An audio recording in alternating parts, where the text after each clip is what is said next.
¿Qué tal? Buenas noches, gracias por la invitación. Eh, esta semana se ha abierto en mi contra en el Ministerio de Justicia un procedimiento administrativo sancionador que tiene como objetivo final la destitución en el cargo de Procurador General.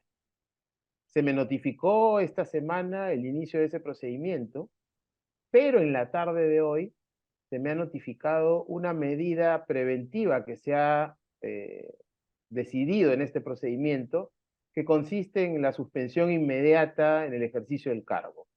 Recibí esa medida por notario en la tarde de hoy y a partir de la recepción ya no ejerzo el cargo de Procurador General del Estado. Estoy suspendido en el cargo hasta que termine el procedimiento disciplinario. El procedimiento disciplinario se inicia por un informe de los auditores de la Contraloría que están en el Ministerio de Justicia. Han emitido un informe en septiembre donde se remiten al informe de enero del 2022 que ellos mismos hicieron a pedido del exministro de Justicia Aníbal Torres, en el que concluyen que yo no cumplo con el requisito de trayectoria en la defensa jurídica del Estado y por lo tanto mi designación es ilegal.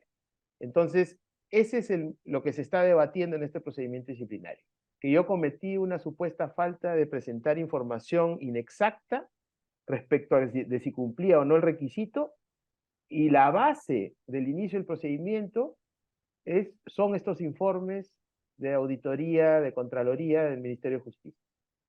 O sea, usted nos está diciendo de que hoy lo están separando de su cargo por un informe que se hizo en el gobierno de Pedro Castillo, bajo, digamos, Aníbal Torres como ministro de Justicia, y ese mismo informe ha sido rescatado por el Ministerio de Justicia de Daniel Maurate y del gobierno de Dina Boluarte para para separarlo.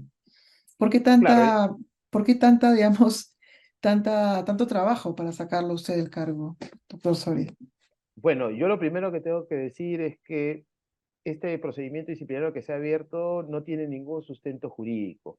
Estamos regresando otra vez al viejo tema de si cumplía o no ese requisito concreto. Yo ya lo he explicado adecuadamente. El ministro Torres, dicho sea de paso, utilizó ese informe para disponer la resolución que dio mi cese en febrero del 2022, frente a la cual yo presenté un amparo y lo gané y regresé al cargo. Y efectivamente, si no hay sustento jurídico de por medio, hay razones extrajurídicas, políticas o de otra naturaleza que están detrás de este procedimiento, lamento decirlo, Ujú. que tiene que ver, creo, con el trabajo que hemos realizado, sobre todo este año, intensamente relativo a denuncias de altos funcionarios o participación en investigaciones penales contra altos funcionarios que están en la Fiscalía. Una de las cosas que también han señalado es que la Constitución ha sido, en su caso, atropellada. Cuéntenos por qué. Bueno, si estamos hablando del procedimiento que se me está llevando a cabo, hay diversos temas relacionados con la tipicidad que están aplicando, relacionados con la forma como interpretan que esta falta continúa en el tiempo mientras yo soy procurador, etcétera.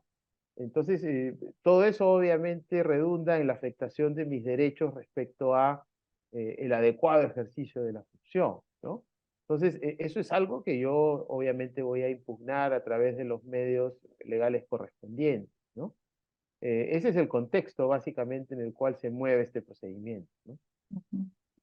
Y digamos, la medida cautelar, ¿cuántos días lo separa? ¿Qué es lo que sigue, digamos, mientras Eh, estamos en esta medida contra eh, usted? la, la medida cautelar se emite porque el órgano instructor considera que hay fuertes elementos de que efectivamente se cometió el delito y que a eso corresponde una sanción de destitución. Entonces, por eso es que han suspendido en el cargo, me han suspendido en el cargo, y yo en realidad vaticino de que el procedimiento va a terminar efectivamente en una destitución, ¿no?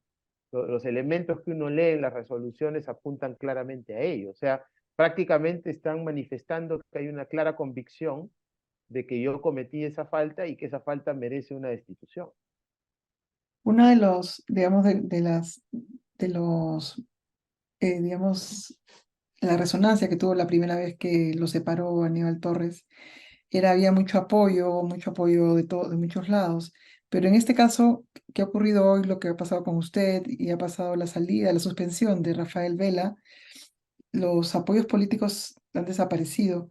¿Qué tendría que pasar, digamos, para que tanto la comunidad internacional que está preocupada, estas dos decisiones puedan ser revertidas o ya no pueden ser revertidas?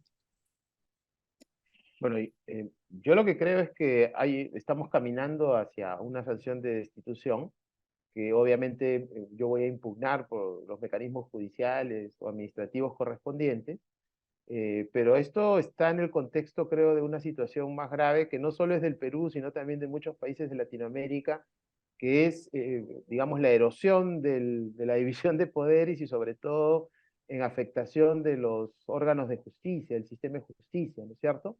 IDEA Internacional ha sacado hace poco un informe global, mundial, donde describe este fenómeno, ¿no?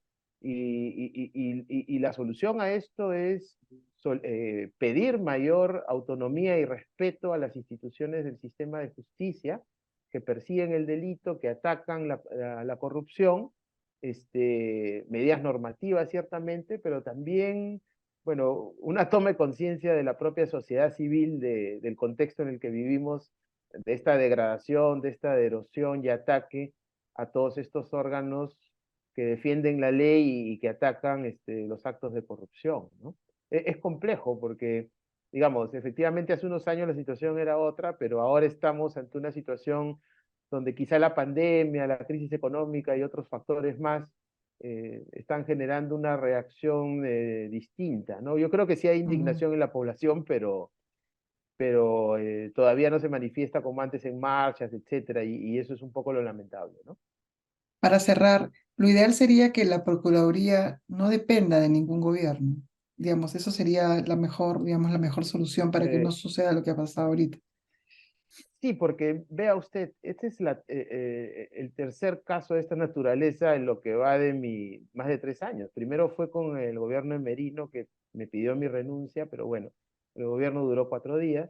Luego el gobierno de Castillo con mi cese ilegal y ahora en el gobierno de Dina Boluarte. Entonces estamos hablando de 3 gobiernos formalmente distintos. Y sí, yo estoy ahora, después de lo que ha pasado esta semana, estoy 100% convencido en que si la Procuraduría General del Estado no tiene un estatus de organismo constitucional autónomo donde se refuerce su autonomía, estamos camino a que se convierta en una institución zombie que no va a cumplir sus propósitos de lucha contra la corrupción y defensa del Estado.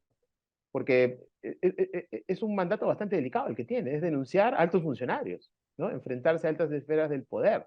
Y eso tiene su rebote, ¿no es cierto? Pero para que ese rebote pueda tener un muro de contención, ese muro de contención para mí ahora claramente es que se convierta en un organismo constitucional autónomo, pero para eso se necesita una reforma constitucional.